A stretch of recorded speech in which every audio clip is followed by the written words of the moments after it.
Соңғы уақытта көзіңіз бұрынғыдан тез шаршай бастады ма? Мүмкін ұзақ жазуды оқу қиындап кеткен шығар. Әлде жарық көзге қатты әсер ететін болды ма?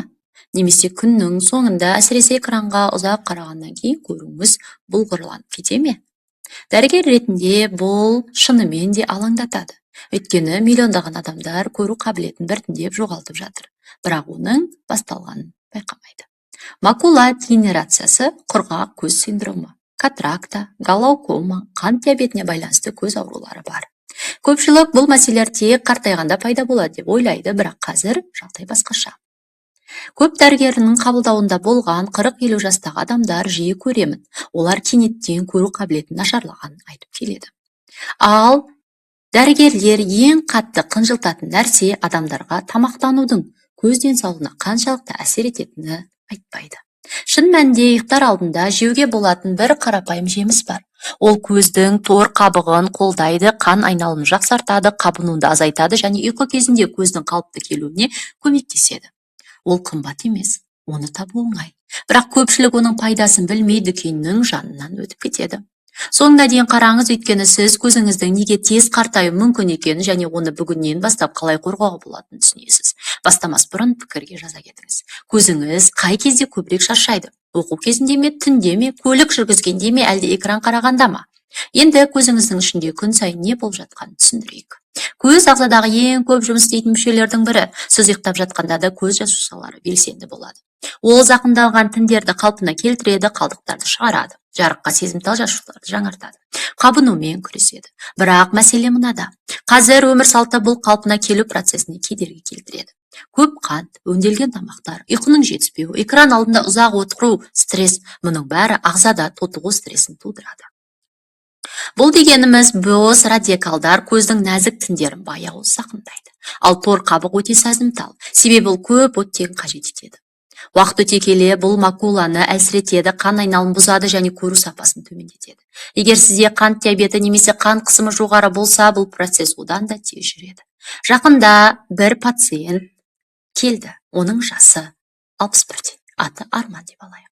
Ол жол белгілерінен бұлыңғыр көрінетін айтты. Алғашында жай көзілдірікті ауыстыру керек деп ойлаған, бірақ тексеру нәтижесінде макула дегенерациясы бастапқы кезең анықталған. Ол дәрігер, тамақтану көзге әсер етеді деп ешқандай дәрігер маған айтпады деді. Және ол дұрыс айтты. Көп адам диета туралы тек арықтау немесе жүрек үшін біледі, ал көз үшін тамақтанудың қанша маңызды екенін ешкім айтпайды. Ендеше бүгін соны зерттейік. Көзге ең қажетті 3 маңызды зат бар. Біріншісі лютин мен зеакситин. Олар көздің ішінде жиналып, көп жарықтан қорғайды. Екінші антиоциданттар. Олар қан айналымын жақсартып, қабынуды азайтады. Үшінші С және А дәрумені. Олар көзді зақымдаудан қорғайды және түнде көруді жақсартады. Енді ең қызығы.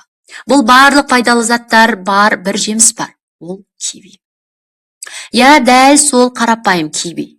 Көзде керекті кивиде С дәрумені өте көп.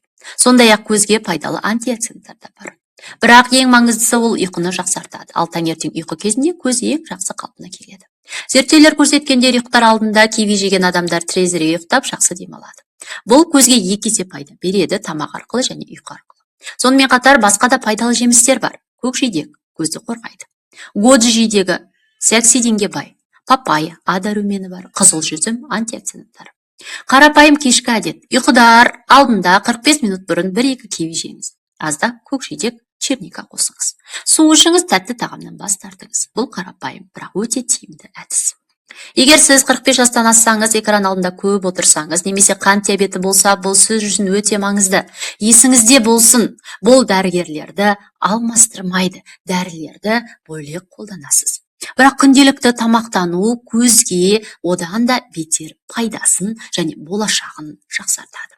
Тағы бір маңызды нәрсе ол су. Сусыздану көздің құрғауына келеді, қандағы қанттың көтерілуі көзге зиян.